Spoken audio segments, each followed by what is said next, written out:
Welcome to Orthoscope, your one-stop orthopedic channel. Today we are explaining low back pain in a simple yet clinically accurate way. Low back pain is one of the most common musculoskeletal complaints worldwide, and nearly 80% of adults experience it at some point in their life. Anatomically, the lower back or lumbar spine consists of 5 lumbar vertebrae, intervertebral discs, facet joints, ligaments, paraspinal muscles, and neural structures. And pain can originate from any of these components. Most commonly, the intervertebral disc, facet joints, or muscle strain. Now understanding the types of low back pain is very important. Acute low back pain lasts less than 6 weeks. Subacute lasts 6 to 12 weeks. And chronic low back pain persists beyond 3 months. The most frequent cause is mechanical low back pain, which includes muscle strain, ligament sprain, or degenerative disc changes, especially in individuals with prolonged sitting, poor posture, obesity, or sedentary lifestyle. Clinically, patients often present with dull, aching pain localized to the lumbar region, which may worsen on bending, lifting, or prolonged standing, and sometimes the pain may radiate to the lower limb, suggesting nerve root involvement, such as in lumbar disc herniation or radiculopathy.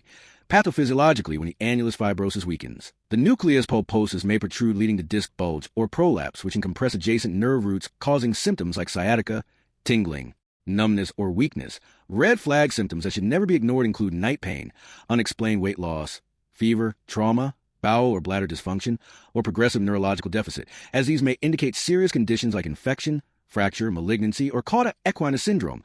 On clinical examination, we assess posture, spinal alignment, range of motion, paraspinal muscle spasm, and perform special tests like straight leg raise tests to evaluate nerve root irritation.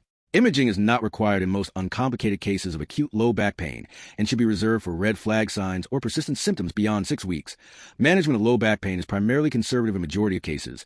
First-line treatment includes activity modification, short period of relative rest, but not prolonged bed rest, NSAIDs for pain control, muscle relaxants if indicated, and early physiotherapy focusing on core strengthening, lumbar stabilization, and posture correction. Evidence strongly supports that early mobilization leads to faster recovery compared to complete immobilization. Ergonomic correction, such as proper chair support, neutral spine posture, and avoiding heavy lifting with flexed spine plays a crucial preventive role for patients with disc prolapse and radicular symptoms.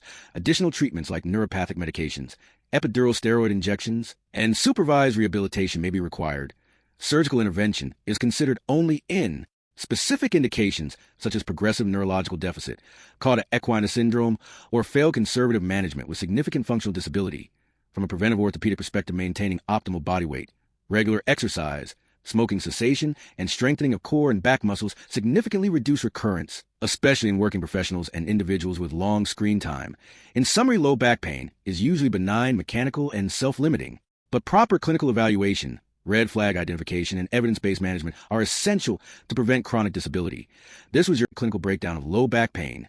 Stay informed, stay aligned, and keep learning with Orthoscope.